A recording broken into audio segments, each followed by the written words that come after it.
Yeah. Hi everyone, welcome back to our channel. It's me, your girl. Yes, so see what TV show. I don't come again, my people.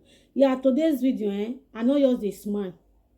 I know yours dey smile because what they happen for our country, the thing, it don't too much. Because Benin use and make parable where it can't happen, but we beg.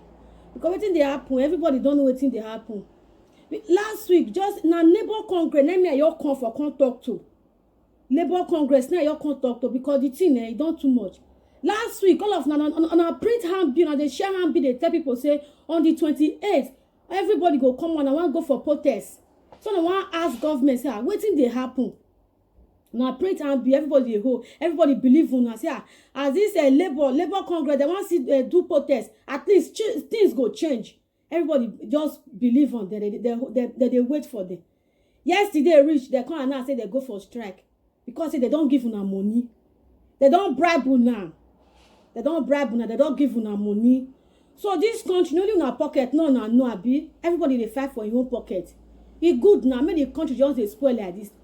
Nobody among all those leaders don't even sit down and think and one day say, time to come how this country won't be. You know, what they all day after. After I go say, I dey okay, my children dey okay, my children know they lack. Now what everybody day after? You know good, you know you're good like this. Now Nigeria, now can't suffer parts for this world when we just did in Nigeria. No country you go Nigeria, not they. Even the poorest country, Nigeria, they also they fancy want to survive for life. Then who they rich, who they poor, they poor. You know good there, Labour Congress, on a disappoint on herself. On a disappoint on herself. When we say they don't bribe, on a can't keep quiet. On a disappoint on herself. One of they sit down, they think, say, our children, if they grow, what did they go ask? They go ask to say, Dad, you know you believe that for so talent. What do you do? One of sit down, they think, that one come out. Buhari open border for Fulani Express, say, maybe they come inside. Nobody stand up, ask and say, why you they allow these people they come inside? You know, everybody quick quiet. Buhari increase fuel. Hope, say, everybody go see, come and make the riot, say, the way things be, so now they see they increase fuel. Nobody talk, everybody quick quiet. Buhari they build a railway for Niger. Nobody even stand up, ask and say, Buhari, our country maybe Nigeria, not today. You they do so thing like this for Niger. Nobody ask. That is all of now. They enjoy the regime.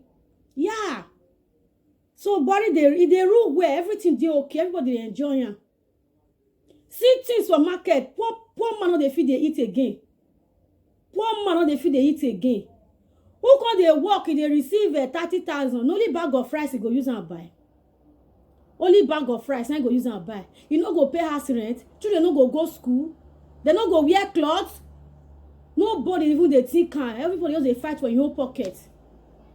It good since they say make the country be like that. Labour Congress, they very, very disappointed for now. Labour Congress is supposed to fight for the masses. This Oshomule what they hear in here today. How Oshomule they make me? Not be for the Labour Congress, not be Oshomule for they make me. The way they fight for the masses, they do for the masses. As he want come out for governor, not be one. So everybody they vote for him because they see what he do for pass. They say if he come, he go try. Let make everybody vote for. Now they for making it. I they very, very disappointed for people make on day this time around because of money. Nobody want talk truth for Nigeria again. Any country when you go, they use Nigeria, they learn. They use Nigeria till they learn. They go use Nigeria till they learn how to shoot gun. Anything where they want to do Nigeria, they'll do practical. Because then nobody send whether their citizens they exist. President not even care, nothing. It good there. Labour Congress, no, this one I do. If I say not pay me, the thing pay me. Now because of now I come make this video this morning. Because when I watched that news yesterday, the team pay me. Because when I see when they share handbill last week, I they happy. I said at least if people see rise, you make guess on you saw they pay you. You not tell people say, see now this leg they pay me oh. How they want to treat them? Who get medicine? I want to tell you say if we put this medicine, that saw go. We made the inside. We not feel complain. We not feel shout come out. So that outsiders go come and say, waiting they happen. We made them for still look into it. No, we dey wait, say God, now God go come do am. We not cry, come out, we not do anything. How would they expect our nation and make them come pull mouth?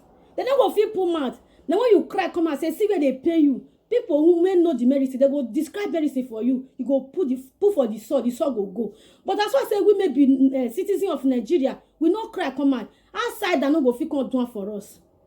Outside that they no go fit come do for us. Because the thing pay me well. Let me quick come and come do this video. Labour Congress, we disappoint for now. Thank you, my people. May God bless you all for watching this video. Drop your comment at the comment section. See you guys on my next video again. Bye-bye.